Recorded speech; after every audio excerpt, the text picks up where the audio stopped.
Couch of Thrones! Yeah! Couch of Thrones! Welcome! Welcome to Couch of Thrones. This is the Iron Couch. Here we are. I'm Melissa. I'm Wendy. And I'm Matt. And we're here to talk about episode 4 of season 7, The Spoils of War. We're already halfway there. Halfway there. Yeah, Short season. This 7-episode season, this was the middle. This is the middle point. Yeah. So it felt really great to see such a jam-packed episode. Yeah. So good. But So good. yeah, a little bittersweet that we only have 3 more to go until we wait until late 2018 or possibly 2019 for the final season. Yeah. But enough about that.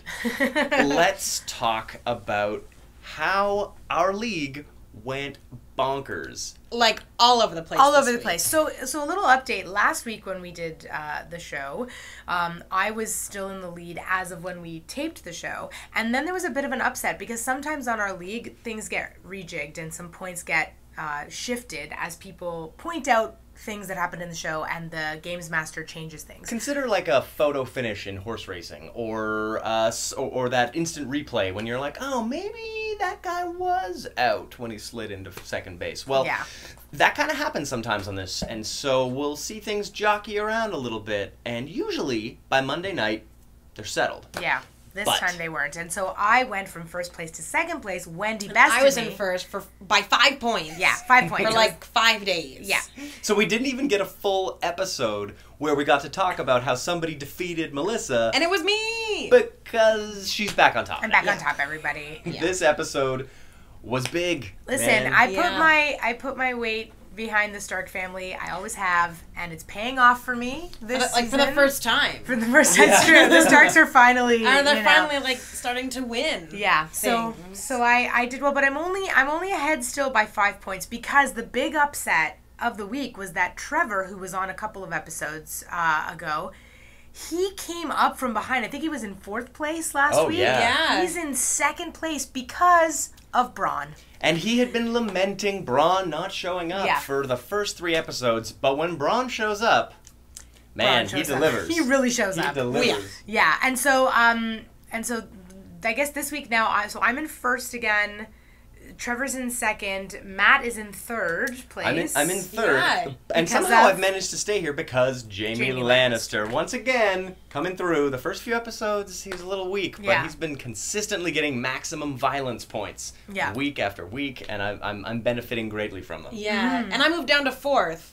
Man. Because John didn't really do Didn't do much, much. this week. He got No, I like mean, 5 points here and there. The thing is, he maybe. did a lot-ish, but not for points. So, like, the thing about the league, of course, is that you have to do particular things. Like, to kill score points. someone. Kill Or someone, have eat sex, show your butt, Eat something, drink something. while you're naked. And these are things that John Yeah. does all the time. He just didn't do last week. Exactly. Yeah. So, interestingly enough, so I guess the biggest point scorers were really Jamie and Braun. I mean, Yeah. I'll say Yeah. that I lucked And out. Daenerys did pretty well. Yeah. And Bran got a lot of points this week. Yeah. I want to say this about. I feel a little bit like I really lucked out this week because passing that Valyrian steel around. Because this is another thing you can get points for. Yes, Acquiring Valyrian steel. So Littlefinger giving Bran the dagger got me points, and then Bran giving Arya the dagger because I also have Arya gave me points. So Valyrian steel is my friend. Yeah. But I mean, that feels a little bit like double dipping, especially since Bran had it in his hands for like a half an act. No, but it was gifted to him. It was. It was gifted to him because Littlefinger. Okay, I just want to say that this was as much as we'll get to the battle and how amazing the battle was because it was. That scene between Bran and Littlefinger was so fantastic. Yeah. Because I think Littlefinger's just grasping here. He's working overtime trying to figure out how he gets agency again because he's lost Sansa. John wants nothing to do with him. Yeah. So here he is thinking, well, Bran's a lord. He's going to be the Lord of Winterfell. He's the only real but- Stark here. But did you see Bran like playing with the tip of that blade? Yeah. Like I really wonder like what he sees in the future in this blade, right? Like Yeah. he gave it to Arya because I'm assuming he sees Arya having it later. To kill Littlefinger, I'm hoping. And Or this is someone else. a Yeah, or a someone else. legendary blade. Like this blade has been drawn in books all over the place. So it's also what is in the past. What has this blade done? Yes. Yeah. Which is another interesting question. But Yeah. I've got to point out that Bran had that Valyrian steel for 7 minutes. Don't bring up Kono. Kono! Don't bring up Kono acquired... Kono did not acquire anything. He's had it for 3 episodes. He took it from He's been Jon hanging up. because it's his job to take it. It wasn't given It's to not him. like it's his sword now. Now, Kono is one of my late draft picks. Dothraki warrior Kono. And there was some serious Dothraki action in this episode, and I must say, every time I see a swarthy-looking man with a ponytail, eye makeup, and a fake beard, I'm like, Kono! And then it's not him. It's a sad commentary on how they've depicted the Dothraki people that we thought all of them were Kono. Well, It's no, they terrible. all looked a bit different in the first season. Yeah. Because only one guy looked like Jason Momoa. Momoa. But Yeah. now, they all look like Jason Momoa. A little bit. They've sort of styled them all to look the same. Yeah, because there were guys with thinner beards and lighter hair, but they all just wore the right outfits, and that's what mattered. But now they all just have the same fake beard. And the same eyeliner. Yeah, and it's pretty funny because the whole battle, I guess we're out in the battle for now, was happening, and Matt kept saying, oh man, is Kono gonna get, because if he dies memorably, Matt gets points. If he kills people, Matt gets points. So Matt's like, where am I gonna get my points? And then there's that shot of him with Tyrion watching the battle, and Matt's like, You're not gonna Kono, give me any points you're up not gonna there." get any points up there, buddy. Oh, Kono. But he's like Missandei, or he has to be protected. No Dothraki does that. No, but he's not getting his orders from a Dothraki. He's getting his orders from a Targaryen. But then he's I a think Dothraki. But I think if he's a Dothraki, but he's the leader of the he's the leader of the Dothraki. Yes.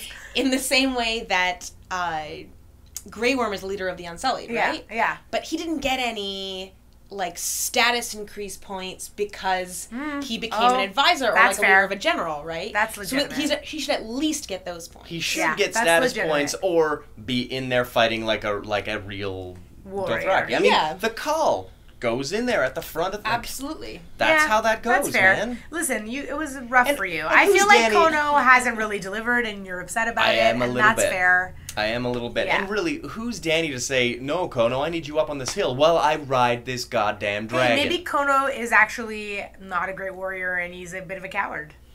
I don't think he'd be able to be that high in the Dothraki. I don't know, ranks. guys. Yeah, you earn it. His- you earn it. He's his got some your hair. long hair. He's got His, some hair. his Yeah. behavior is confusing. That's all I'm saying. Yeah, I A didn't. little bit confusing. I don't think anyone ever believed Kono would get this much discussion. I know. Yeah, I don't think It's so like either. even Kono, I think. The Kono's actor's probably like, whoa, surprised. man. Whoa. These people are really talking about Starring me. on this They really noticed my video. beard and eyeliner. Let's chat for a second about, we had a chat before the show about this, about the stuff on Dragonstone around the cave and the cave drawings, which was a bit of contention here about these cave drawings. I mean, It's a little bit convenient. There is a joke going around the internet that I actually thought while I was watching it, where it's like John just drew all those drawings so that he would I know what'll work. here, support us. I find it kind of strange. it's weird that they would write on the obsidian with their while they were still mining it, or if they knew that's what they could use. It's Yeah. also what weird they that the originally children used. of the forest are at a place with no forest. Yeah, that is true. There's no tree there for Yeah, them to. that doesn't seem like their natural habitat. Did they cut them all down though? I don't know. I mean, it's all rock and sand. Neither of those two things make for forests, as a general rule. Yeah, But true. I mean, this is 8,000 years or I something feel like like there that. must be So- some vegetation on dragons. There's some. There's wispy grasses and stuff. I think that for me the issue If they were is like if- children of the wispy grasses. they'd Yes, be I right feel at like home. They should change their name. Children of the Wispy Grasses is quite lovely. Yeah. I feel like if you're going to introduce if you're going to introduce this mythology again, that there should be a little more effort to clarify the mythology. That's all. I mean, I understand that the Children of the Forest created the ice zombies or the White Walkers because man was destroying their environment. Yeah. And sadly created their own enemy. Yeah. That was, unfortunate. So I understand that. I just feel like, yeah, it felt a little bit contrived and a little bit forced. That whole scene for me. But I understand they need to move the story forward so quickly now. Yeah. And so I appreciated that. As a person who wants things to move forward, I was like, all right, fine. I'll buy into this. But on the topic of things moving forward, were you a little upset that Jorah wasn't moving at an accelerated rate? Every episode that he doesn't, I am devastated. But, I do have to say, I was kind of relieved we didn't see Old Town this episode. Yeah, it was in the like- opening sequence, and then I was like, oh, good, back to the I Citadel. needed a break from the Citadel, I think. I did too. I Yeah. think there's been a lot of Citadel and not enough. I mean, I guess Sam cured Jorah and is now reading all these books, but I'm glad they gave him some time to read these books before. Go read some books, Yeah. Sam. And like write everything down again before, Yeah. we go back and see him again. And then we get to catch up with all the things he did in that episode while, like, Highgarden was being sacked and so on. Although I found it interesting in this episode that we catch up with the Lannister army as they're leaving with the spoils of war, and we didn't get to see much in the way of battles last week, as two major cities are, like, taken out and sacked. But I'm glad. I'm Me really too. glad because we really got to see why.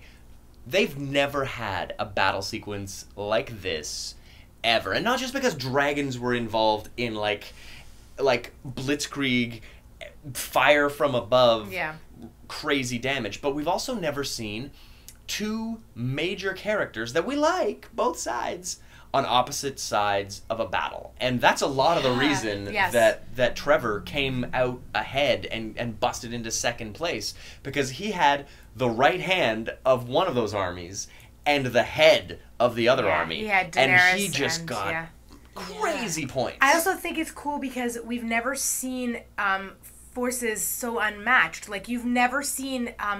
like, the Dothraki have a very different fighting style than the Lannister army, and it's been this myth and it's been this impossibility that the Dothraki would ever come face to face with the Lannister army, and even so in it's the a first remarkable season. moment. Well, yeah, even in the first season, wasn't it King Robert who said only a fool would meet the Dothraki in the open field, and then that's exactly where Lannister's caught with his pants down. Yes. Yep. And that was a beautiful thing to see, just watching the terror on the faces of all of these Lannister men, because they just hacked down a bunch of people who can't really fight in Highgarden. It was Olenna who said, yeah, we're not really, that's not our thing. And they were also talking about how they were, like, Dickon was saying how he was conflicted about fighting against the Tyrells because he grew up, like, as, like, bannermen. Yeah, he knew those guys. Like, he's known and trusted and served them for his whole life. Yeah.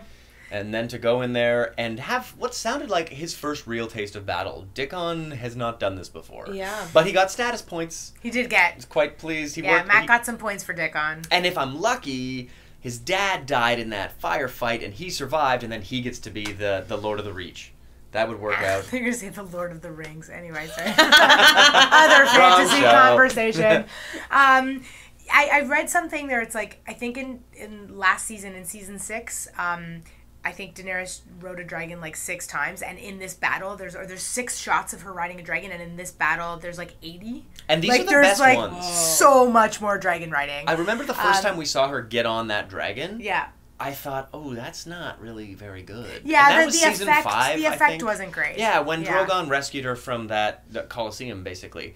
But they have got this down to a science. It looked beautiful. And if you look online, there's this really cool, I think you posted it. Yeah, I did, yeah. This really cool behind-the-scenes thing for their dragon rig on green screen that they're using for these visual effects. And it's really great. Yeah, Pat Hollinger shared that, and then I saw it. Oh, cool. So if you're watching Pat, I think you have a question we're going to get to, because we're going to go from the battle to Winterfell. But I think that the other thing that's of interest to me, and we talked about this, is so this moment of Jaime, making the decision to run toward Drogon, and so as you see, we have a toothpick here in our Drogon coaster representing the arrow. Poor injured Drogon. Oh, injured Drogon. I think the stakes of that moment, like the anticipation of like not wanting Drogon to die, not wanting him to get hurt, not wanting Jaime to die, not wanting Bronn to die, not wanting Daenerys to die, and like not wanting like, Tyrion really, to see his queen or his brother die in this right? moment.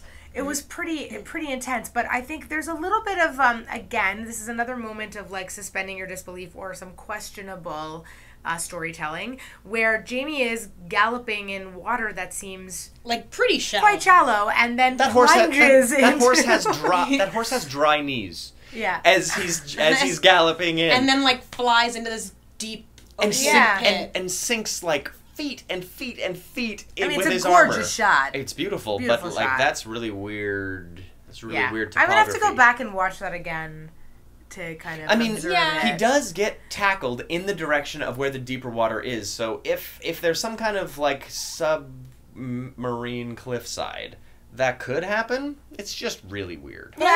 Yeah. Go ahead. Well, I was gonna say like his motion's probably like sitting forward on his horse, like with his lance. Yeah. Right. And then someone's pushing you this way. Who we think is Braun. So, like, I don't know if you agree with us. But it looks like Braun. We think it's Braun. He's on a white horse. And he looks Braun on a white horse in the shot before. The only other person it could be is Dickon, and I don't think it's Dickon. I wouldn't mind if it's Dickon. I don't think it is. I don't think it is. No. I also have Dickon on my team. Yeah. But, like, clearly. I don't know. The physics of it. The physics are a little questionable. Let us know what you think. If you have any, like, insights into that or if you agree with us, because it's a little contentious here. But I am glad that shot was from the trailer when they both sort of fly into the water, wasn't from the fire ship. We all thought it was Theon. I'm really glad it wasn't. Speaking of Theon, so let's leave the battle for a second. I'm sure we're going to get back to this battle because it's, the centerpiece of the episode. Let's talk about Theon arriving on Dragonstone. And I enjoyed that. I enjoyed the time that your emotion ramped up to realizing what was about to happen. So it was great. I think I said, "Oh fuck." 25 times during this episode. Every time. Like, so as Theon, as the Greyjoy ship was coming toward Dragonstone, and then you see the boat. At first I was commenting on how shitty it is to be in the Navy, where it's like you're dry, you're in a big boat, then you've got to get in a little boat, then you got to drag the boat. I just think that's shitty. Right. I'm very weak sauce that way. But then you just don't have your sea legs yet. I don't have my sea legs. As I saw that it was Theon and then Jon, I just kept going, oh fuck, oh fuck, oh fuck, because as they were approaching each other, I was thinking of everything in the back. Mm-hmm. that has happened between the last time they saw each other in season 1 and now, and how many crazy things Theon has done. And how many people named Stark are dead because of him. Yes. Yeah. Like, it's so... And I did not know. It was so well done because I just didn't know what Jon was going to say to him. When he grabbed him like that, I was like, how is this going to go? Are you going to go toward forgiveness and redemption because of the good thing Theon has done? Or are you gonna go after him? I think what he did was what I kind of expected. Like, he did it, but he still has work to do to redeem himself. Yes. And I think Theon knows that more than anyone. Yeah, but I think I hope that they, like, let him redeem himself before they kill him. I hope so, of course too. They're going to kill him, but, like... And I certainly think Theon was grateful that Jon's Valyrian steel had been acquired by Kono in that moment, because otherwise... Here we go. Could have happened. I think let Kono go. I think Jon, let Kono go. And I think Jon could probably punch out Theon. Yeah, like, Jon could. Yeah, come on, it's Theon. Honestly, Missandei could punch out Theon. Yeah, there's not much to Theon. Yeah. So speaking of the Starks, my people, let's talk a little bit. Let's talk about this incredible reunion. Let's talk about Arya. Coming home. So there was that beautiful paralleled moment when she sort of walks into the gates and those guys don't. Yep. We loved the parallel moment. Love it. Like, it's the same as when she went to go to the Red Keep in season 1. Yeah, season 1. Yeah, and there's two just dumb shits manning the door. Yep. Like, you're not Arya Stark. Yeah, but of course, right? They're not going to believe her. Yeah. She's supposed to be dead. How many weird, dirty people roll on up saying there's some royal this and that, and they're just like, just leave. Not another one of these. They need like photos. They need a photo ID system. Yeah. Where they're like, yeah. Well, really, if all the Starks just carried like an identity fob. Yeah, that's right. Yes. My Stark card. Or my card Stark. My card Stark. Oh, right? Good joke. Nice. Oh, don't leave me hanging. Oh, the Karstarks. He also has a Karstark on his team. So I feel like Alice Karstark. I feel like she's in probably that done. episode. She's I think done. she's done. I really should trade her. I think her purpose was, or it might be done for now. It might come back later, but I think her purpose was to show that he's not going to punish the sons for their father's crimes. Yeah. Or the children for their father's crimes. Yeah. I think she's just wasting space on my roster. I think so honestly. too. It's Yeah. time to get rid of her. But she could come back. She can come back because there's going to be. I mean, in everything they did in the previews, it looks as if this was like kind of a war, but the big war is the one with the White Walkers. Yeah. And that's going to involve probably everyone from the north. Everybody from the north. So right? I wouldn't trade away anyone who's in the north right now who isn't already dead. I'm still expecting by the end of this season, if Cersei's not dead, that means there must be a lot of White Walker action. So I'm expecting that the Starks and all of their bannermen will slowly retreat from the north. They'll have to abandon Winterfell, and they'll have to go down to the Neck. I'm still expecting that. Have a Neck. And so when that happens, so? I think he the still Neck, thinks that. because if you've got that many soldiers, the only place you can hold them back from a tactical standpoint is at a choke point, and the Neck is the natural choke point of Westeros. And so I think that's where humankind, or the Westerosi, will have to make their stand against the White Walkers. Well, that's where the Isle of Faces is, isn't it? Near Harrenhal? It is, yeah. Mm-hmm. Yeah. So I'm That'll be interesting. hoping that Alice shows up as everyone's like retreating south. So maybe we'll she'll show up. We'll see. See if those Karstarks. I don't know if I should trade her or not. So I thought that the interaction between Arya and Sansa was really great. I thought those two actresses also just really were great. In that scene. Yeah. I have questions about Sansa. Yeah. And what is going through her head Yeah, right now. for because sure. She sort of met up with all of her siblings and all of them have superpowers. And she's really, like the new Rickon. Yeah, of like the she Starks. really got that short end of the stick. Yeah, it's like everyone. I saw this meme where it said the face you make when all your siblings have leveled up. Yeah, but you. Yeah. And everybody has, like, this one can come back from the dead, and that one can see the past and the future, and that one is a crazy assassin, and you are the Lady of Winterfell. But does and that I've mean been through a lot of stuff. Like, she has leveled up. Think about where Sansa was. Let's just cut Sansa some slack. Think about where Sansa was in Season 1 and Season 2 even. And think about how much agency she has now and how much she made it through those traumas. Let's not diminish the horrifying emotional trauma. Oh, yeah. No, and, like, absolutely. She may not have leveled up to the level of the other Starks, but she's still... She just had a lower bullseye. Her bullseye, the thing she wanted was to be a lady. And she's a lady. She's the Lady of Winterfell. But do we think Whereas that Arya was She has like, way I more wanna be power than she would have had if she was, like, married to Joffrey. I mean, or any king. I don't know. I kind of feel like the queens of Baratheons have a tendency to be in charge. Yeah, but she's no Cersei. I mean... No. Do we think that maybe because all of the other Stark children have crazy superpowers that she's going to discover one soon? Maybe. Or I think she's just gonna... I think she's gonna die this season. I just don't... I don't know how, but I think she is. Yeah. I mean... I think it's curious. I think, speaking of Rickon, so I know Pat Hollinger was asking, why didn't Sansa ask where Rickon is? Like, why? It's interesting. Where Arya didn't ask where Rickon is. Sorry, I said, not Sansa, Arya. And I think it's interesting that they just, like, everybody just always, nobody cares about Rickon ever. Like, they didn't care about him ever really before. Yeah. And the only person asking about Rickon is Jaime when he's talking to Dickon.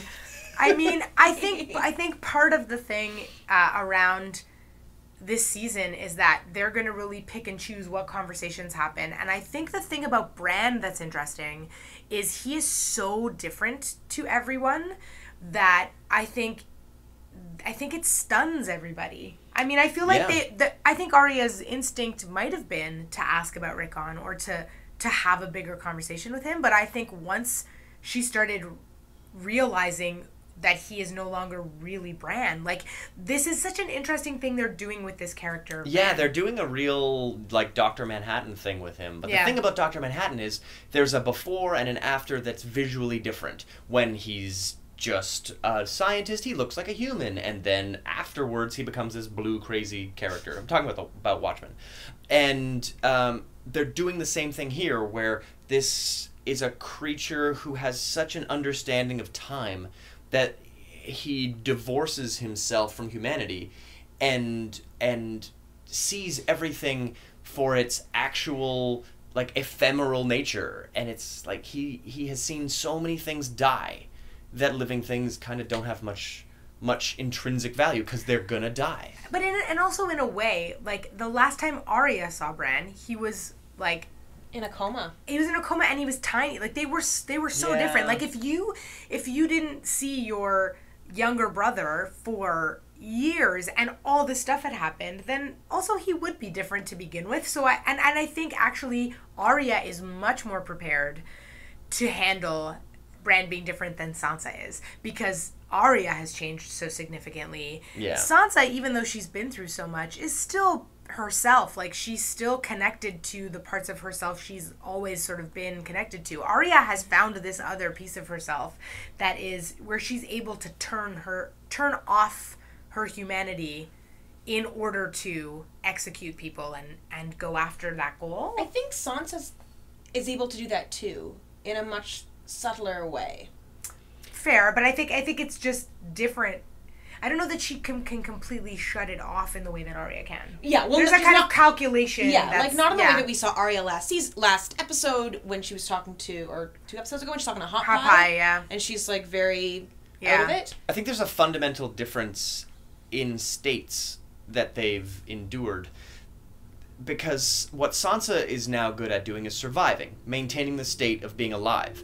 Arya is now good at murdering things, changing something's state from alive to dead. And I feel like there's something much more active and dangerous in Arya's change than there is in Sansa's change. And I think that's the thing that makes them and Bran not really get along with Sansa, because Bran can now see time in a way no one else can, in a way he didn't before, whereas Sansa is just gotten better at not dying.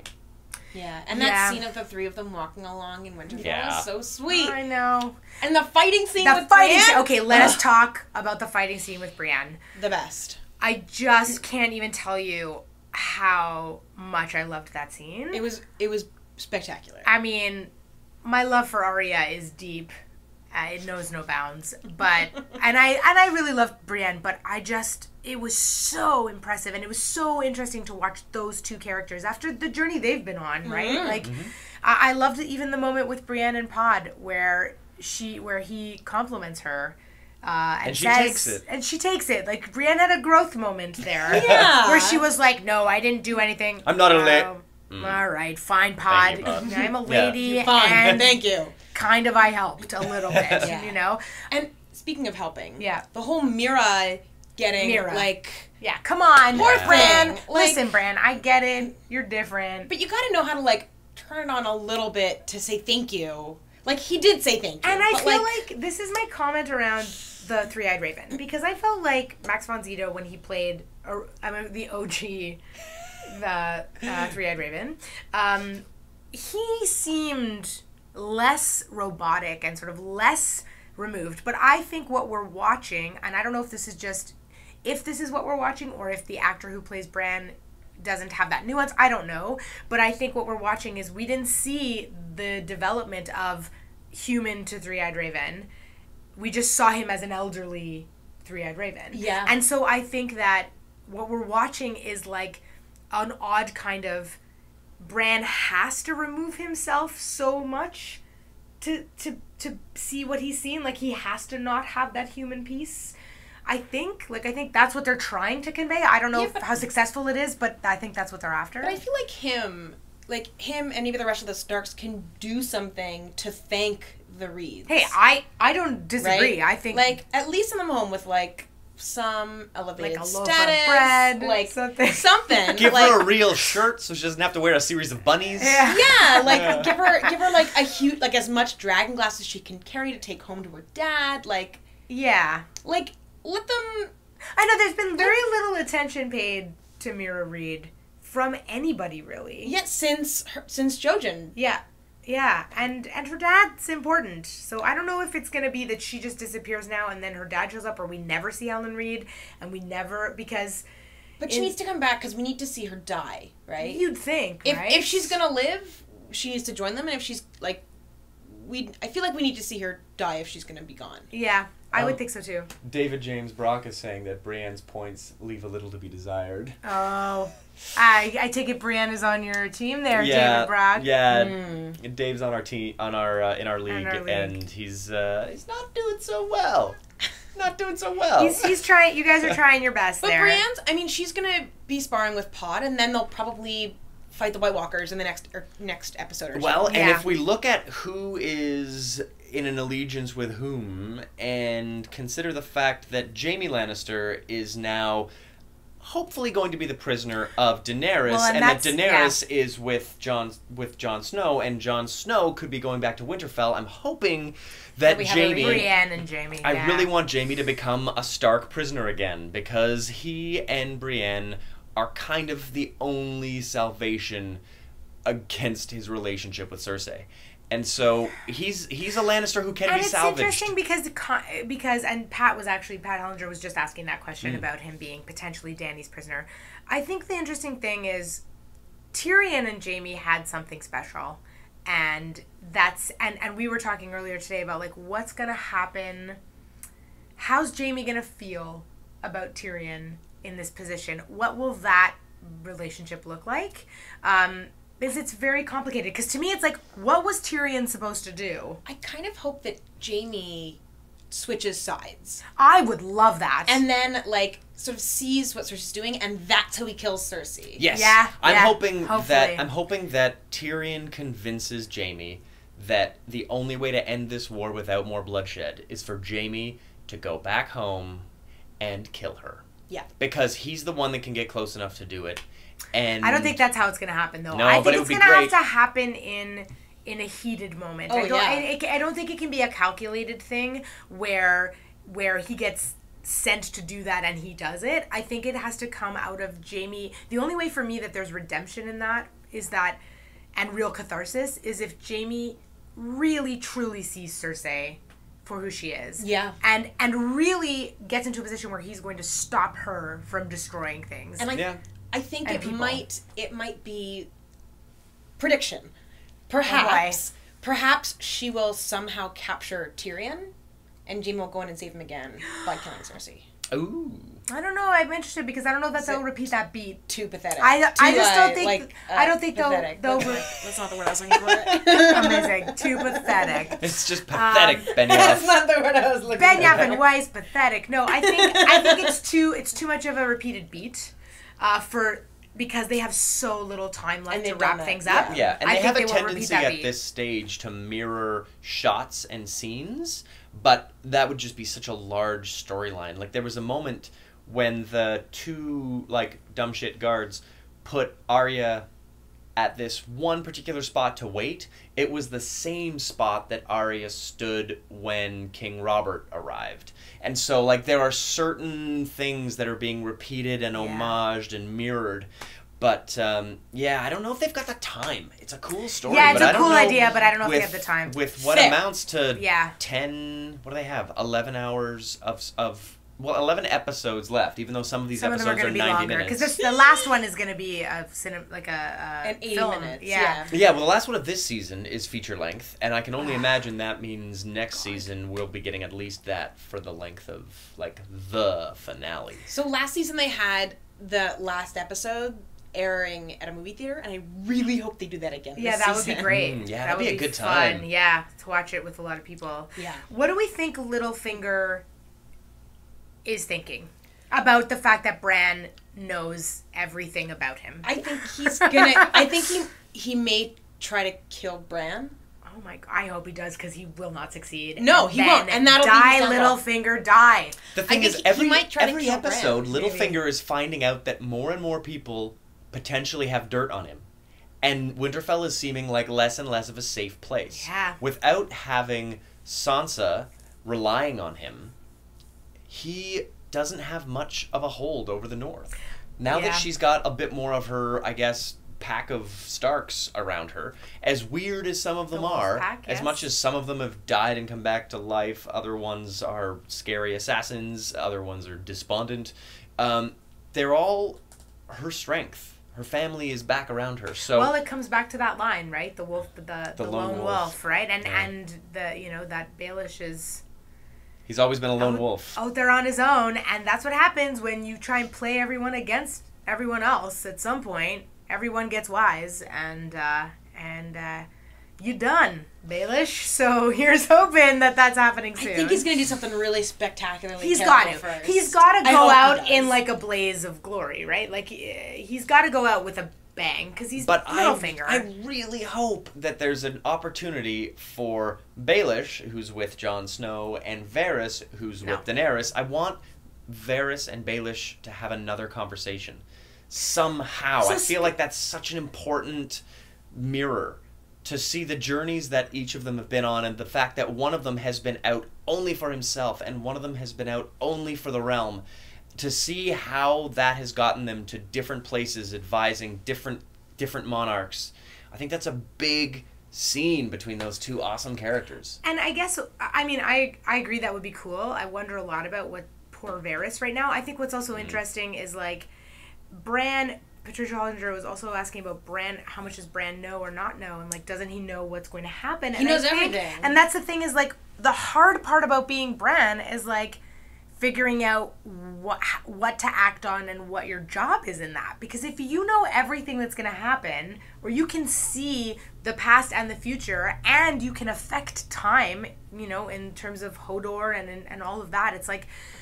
The magic around Bran's powers, I think, is still really being defined, and so I'm curious to see, you know, I think based on the, just speaking for a moment about the trailer for next week's episode, I mean, based on what they showed, it's obvious that he has a vision about the White Walkers and heading to Eastwatch. And heading to Eastwatch, so, you know, Bran's going to be an essential part of so much of what happens. I was just curious about how will he, what does he reveal and what doesn't he? And does he know, like, because he can see what's happening, does he know, okay, Littlefinger is going to die this way, therefore I give this Valyrian seal to Arya, but I have to let it play out. Like, do you know what I mean? Yeah. In order for that to happen, I have to sit by and we'll let it watch. Exactly. Does he interact like Dr. Manhattan, or does he just watch like Uatu from a comic book standpoint? There you go. Although Uatu's terrible at that, he's always involved. But he's not supposed to be. He's not supposed to be. Yeah. So we'll see. But Bran knows he has the power to be involved because he knows he changed time. Yeah, exactly. So, Bran is a big... All the magic on the show is still interesting to me. I'm still trying to figure out how it all works. And we don't really know what the mission statement of the Three-Eyed Raven is. Like, what exactly is his job, and how far can he go to make it happen? Apparently, Bran thinks he can break time as long as it means he stays alive. Right.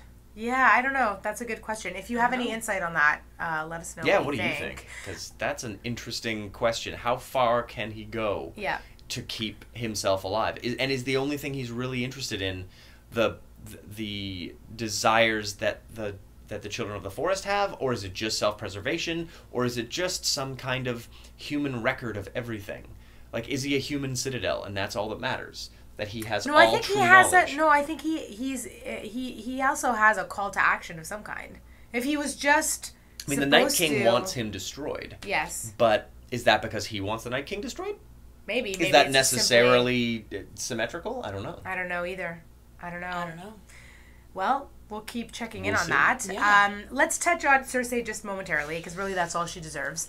Let's just talk about Tycho and the bank. And, you know, I kind of love the whole part of this that is just, we're a greedy bank, so pay us back the loan, but we don't want to lose you as a client.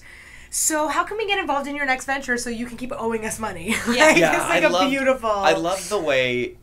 Oh, you're too kind, my lord, was turned into, oh no, I'm not a lord and I'm not kind. No. I'm just an evil bank. Yeah, just give me money.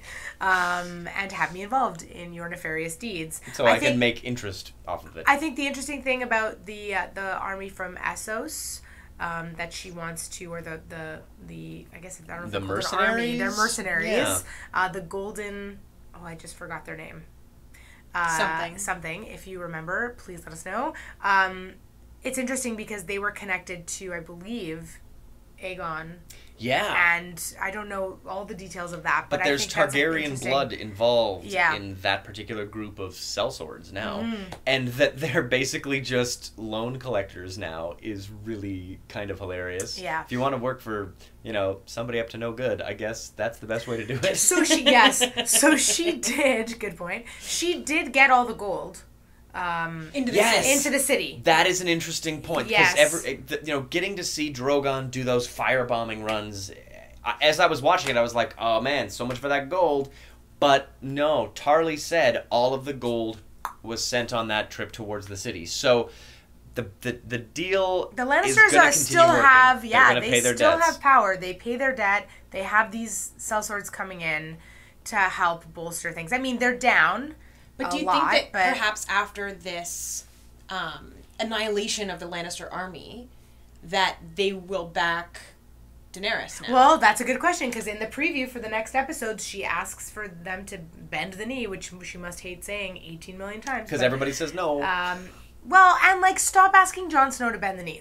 I got a little bit. I was like, How let's is just it- move on from this. How is it can't that you- no one is yet saying, you know what would work? Instead of you Get married. Instead of you having to say, Yeah. oh, I work for you now. Yeah, obviously, just get married. I thought that's Nobody what- bends any knees. I don't understand why this hasn't occurred to them. They I went into know. a cave. Or- that is Jon Snow's move. That's right. Yeah. That's his game. His entire game is come into this cave with me. Get a girl into a cave. Yeah.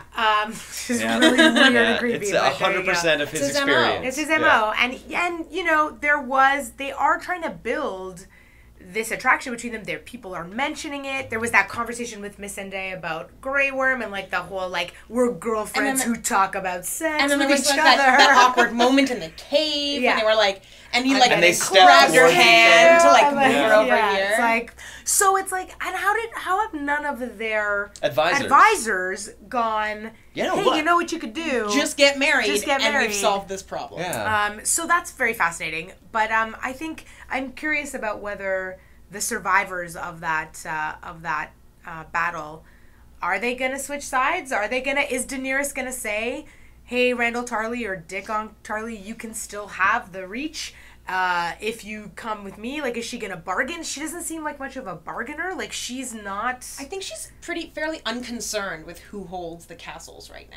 I know, but Which is a in order terrible to mistake. get them, in order to get their allegiance, I wonder what play she'll make. But she Because doesn't want to get to the next stage on the wheel. She wants to break the wheel. So yeah. ultimately, getting to watch all of these great houses fall is a part of breaking that wheel. At the end of the day, if each of these castles is just a free city, that is how you break the wheel. If you say this person's in charge of this area for life, you're the bannerman, that's it. Yeah. It's broken.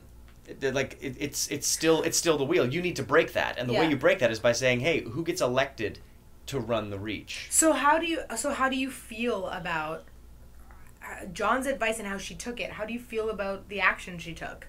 She did exactly what Olenna said you should do, that's and what I she think needed to do. Yeah, I think agree. I John- think it was the right thing I think to do. John gave her the absolute best advice. You can't just destroy cities where people live. And you've got an opportunity to meet them in an open field and have a decided advantage. You've got Surprise, you've got Dothraki, you've got a dragon. You win. See, Yeah. this is why I think Jon Snow is a really great leader and actually has the qualities of the Starks that are great, but also is able to see a bigger picture in a way that no other Stark. I mean, he's only Except part maybe Stark, Bran. Bran but can it's see Bran. it. Bran can can see see the whole picture. the biggest Yeah, picture. the picture's too big for Bran. Yeah, right. Yeah. It's just too big. But I mean, of the not magical Starks, he seems to really. I really loved that moment of his clarity of you can't do this, and I love that then Daenerys, it shows both of them had great moments last night. I felt of leadership in her saying, okay, you're right. I can't just go to the Red Keep and kill a bunch of citizens and do burn this, it all with but dragons. I can do this, take this strategic step, which is still threatening and still helps me win. It's a strategically brilliant move, Yeah.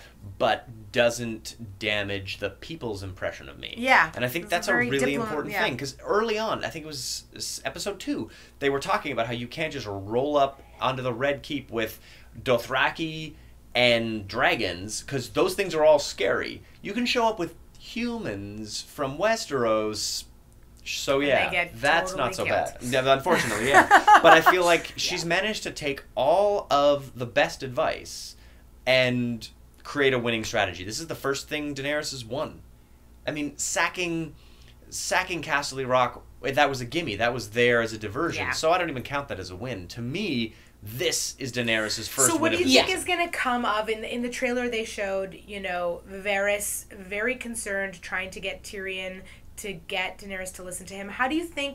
Do you think she's going to continue to move away from the council she has formed because their strategies don't make sense to her? Or how do you think Varys and Tyrion are going to fare in all of this? I think they'll be okay. And that's because I think what happened last time with Daenerys going to Varys and saying, please, like, if you ever have a problem with me, tell me before you support my My adversaries. Yeah, exactly. Yeah. So thanks, I think that she will probably go back to them and say, like, okay, this has happened now. What do we all think? What can we do? What's the best way to move forward? And she'll probably listen to their advice and then do whatever she thinks is best. Yeah, I think they're settling into the fact that there's a new person on the council that they didn't realize was going to be on the council, and that's Jon Snow. He's being treated as a trusted advisor, even though he's possibly a bit of a prisoner at the moment, because he's not allowed to leave. But I think that is something they're all going to have to navigate together. Luckily, Tyrion and Varys have a good relationship. Tyrion has a good relationship with Jon. I feel like there's enough friendly fire there that they'll come to an arrangement together. And ultimately, I think the main arrangement has to be Daenerys and Jon are married.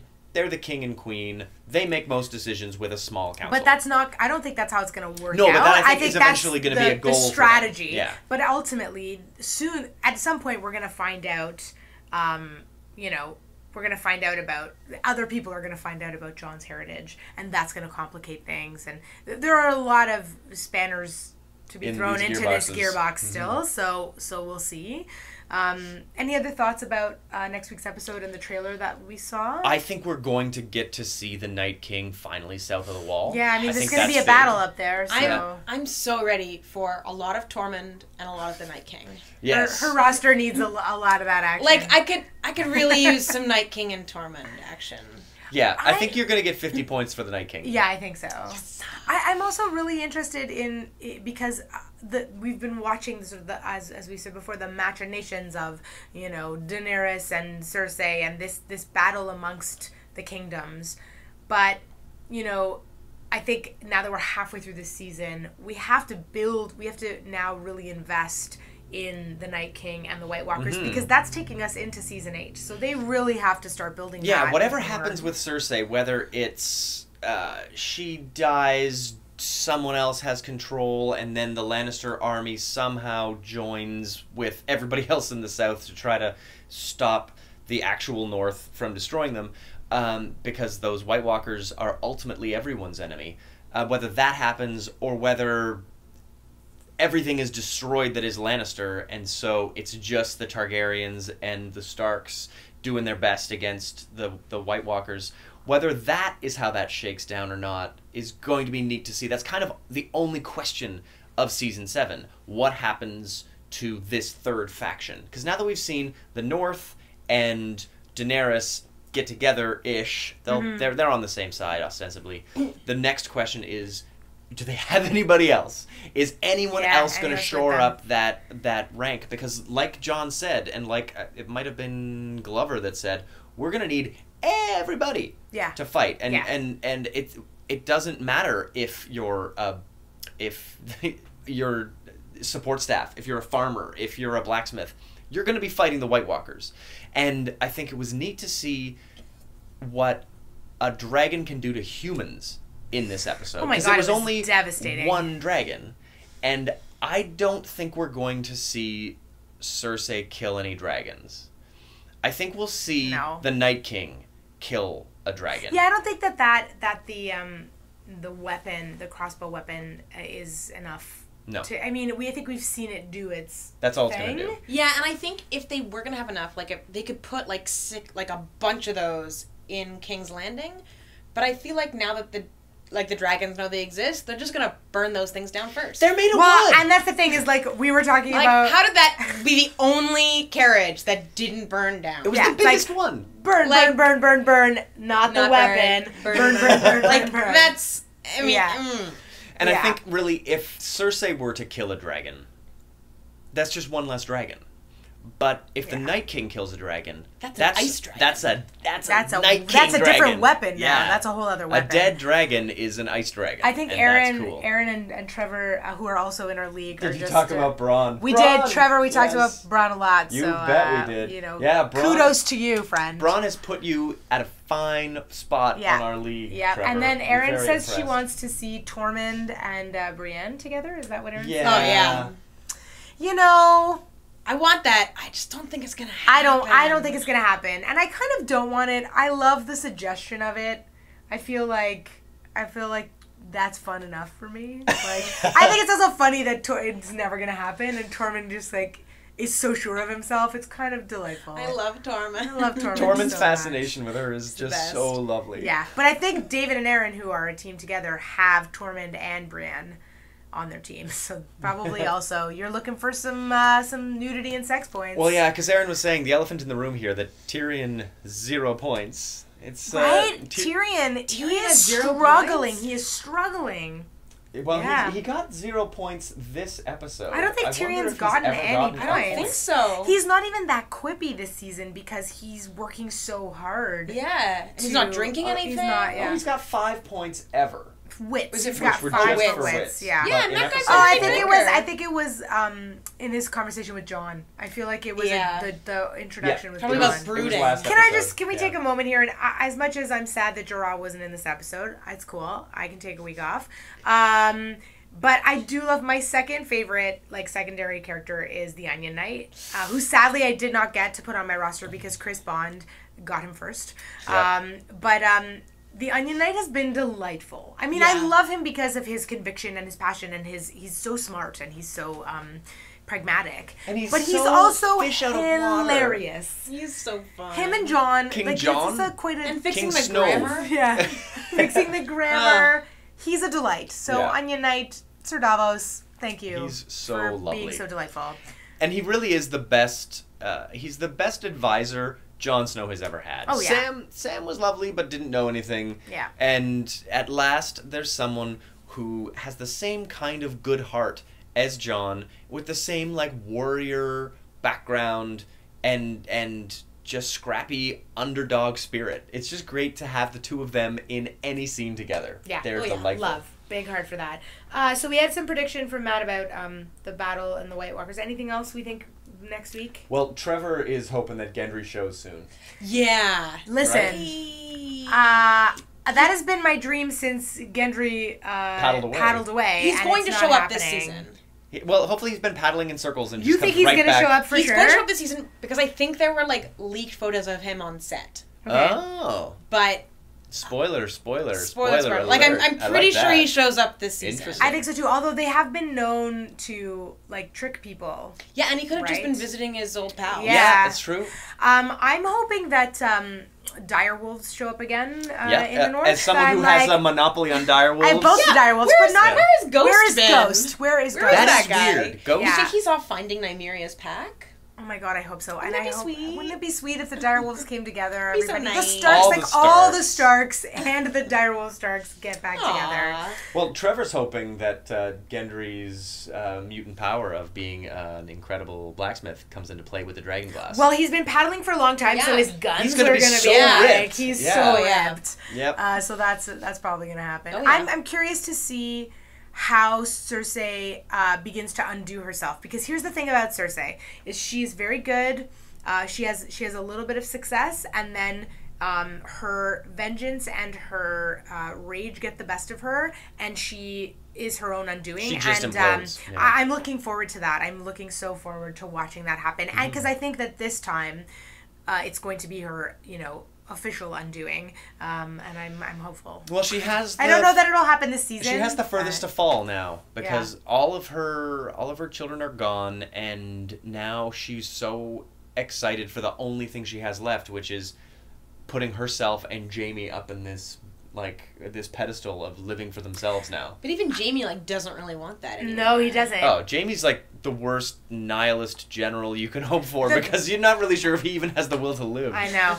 He barely has the will for a siege beach. Oh, pre-siege beege. It was a pre-siege beach. Mm. Although, speaking of sieges and beaches, now that all of that cavalry that was hauling the sort of loot train filled with grain, I wonder if the grain train. Yeah, I wonder if Cersei is going to have anywhere near the food she needs to endure a siege, because part of this whole take everything you can from Highgarden wasn't just money, it wasn't just gold. It was resources. It was get all the food we can so that we can live as long as we need inside of the walls if we're besieged. I'm hoping that the question that continues to get answered, especially with people like the people who are in charge, say with Daenerys. I'm sorry, Trevor just said Missandei plus Davos equals a super awkward love triangle with Grey Worm. Yeah, make it happen. Trevor. Yes, Yeah, and Trevor's also hoping that Dany burns all of the Iron Fleet so that there's no escape from Westeros. No boats, they're all just trapped on Westeros together. Trevor, I want you to write this show. Yeah, right? Your ideas are stellar. I'm curious to see Daenerys. Because Daenerys seems right now to be wanting the optics to be favorable for people because she needs people to want her in charge. And that whole conversation about, the slaves wanting to support her and not just being enslaved by her now, I thought was interesting and a bit curious, because what does she actually want from being a ruler? That's what I'm interested in. Yeah. Because and I think they're doing a really calculated and good job of not making that clear. Because does she want to be a good leader, or does she want to be considered a good leader? Yeah, and those are two very different things. And I think Jon wants to be a good leader. He doesn't care if he's considered a good leader, but he understands that optics are important. And it was interesting in that conversation in the cave about how I can't bend the knee because what would my people think? And Daenerys turned it around to be like, oh, well, you're just talking about your own pride. But that's the only thing that seems to matter to Daenerys, the optics. Yeah, and he's not just talking about his own pride. He's talking about his responsibility to his people. Yeah. And so my hope is that this is that they keep going down this interesting path, putting these leaders kind of next to one another and examining what their true desires are. Yeah. But Dany also just torched all of their food, and winter is coming. Yeah, fair point. So as much as that's a great move against the Lannisters, once they beat them, they're not going to have any food. Winter will be there. The North, however, already. The North has a bunch of grain that they're specifically saving in case of a siege. So I feel like the North is going to be fine, and if the North has to share it with the Dothraki, that might be all right. But yeah, everybody south of that is pretty boned. Although, the amount of food in Dorne, nobody's talking about looting Dorne. They only have wine in Dorne. Yes. Yeah, they just live on wine. If you drink enough Dornish Reds, you just wake up one morning and hey, winter left. That's right. I think that's all the time we have today. That is our couch, guys. Thank you for the great combo, everybody. Super fun, and thanks for joining us online. Joining us. This has been super awesome to get to have all these great people from within and without our league interacting with us. It's great. If you dig this, we'll be back for the other 3 episodes. If you want to let anybody else know, we'd love to have more people part of the conversation. Monday nights at 8, guys. This is turning into a good party. Couch of Thrones. Couch of Thrones, guys. See you next week. Thrones, yeah. Couch of Thrones, yeah. Couch of Thrones. Fucking Couch of Thrones. Fucking Couch of Thrones. Fucking Couch of Thrones.